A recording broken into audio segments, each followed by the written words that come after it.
Jangan lupa subscribe channel YouTube TVRI Bengkulu, like, komen, dan nyalakan notifikasinya.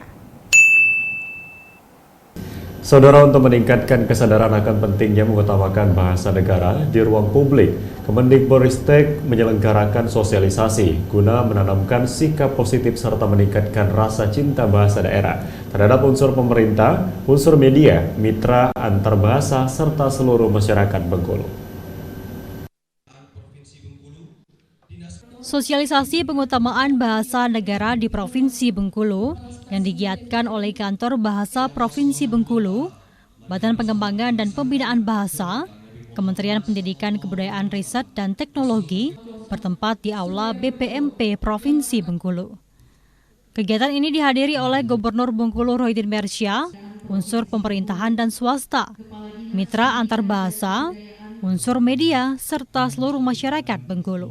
Kegiatan diawali dengan penandatanganan kesepakatan dan komitmen, serta pemukulan dol bersama sebagai pembukaan secara resmi kegiatan tersebut.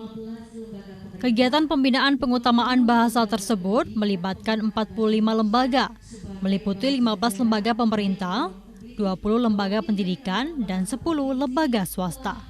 Yang mana ke-45 lembaga ini nantinya akan mengikuti pembinaan selama 3 tahun ke depan secara berkala, dibimbing langsung oleh Badan Pengembangan dan Pembinaan Bahasa dan akan dimulai pada Agustus mendatang. Setelah pembinaan selesai pada tahun 2024 nantinya, 45 lembaga tersebut akan diberikan penghargaan. Sosialisasi untuk penggunaan bahasa Indonesia sebagai bahasa negara, ya, baik itu di ruang publik maupun di lembaga-lembaga pemerintahan maupun swasta. Dan ini merupakan sebuah upaya kami dari Badan Bahasa melalui Kantor Bahasa bekerja sama dengan kementerian lembaga dan juga pemerintah daerah untuk menjadikan bahasa Indonesia ini sebagai bahasa utama dan digunakan secara baik, benar, dan tepat. Poin yang sangat penting, yang pertama adalah bahwa sosialisasi ini, pendampingan ini, pembelajaran ini tidak hanya dilakukan satu kali ini. Biasanya kan sekali lakukan sosialisasi seperti ini kemudian hilang selamanya, dan alhamdulillah Pak Kabadan sudah mengetahui ini sehingga program yang selanjutnya adalah program yang berkelanjutan. Gubernur Bengkulu Rohidin Mersyah mengatakan bahasa Indonesia merupakan hasil karya budaya tertinggi di Indonesia. Sebab jika menguasai bahasa dengan baik, kita mampu memikat relasi secara emosional dan dapat menilai kecerdasan seseorang dari bahasanya.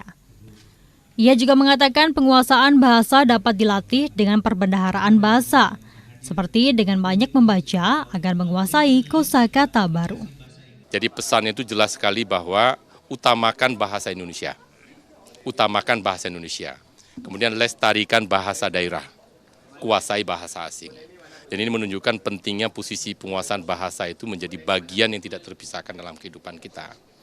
Agar ya kita bisa menemukan solusi-solusi baru, bisa mengkomunikasikan apapun tentu dengan bahasa. Ini kan juga cerminan budaya.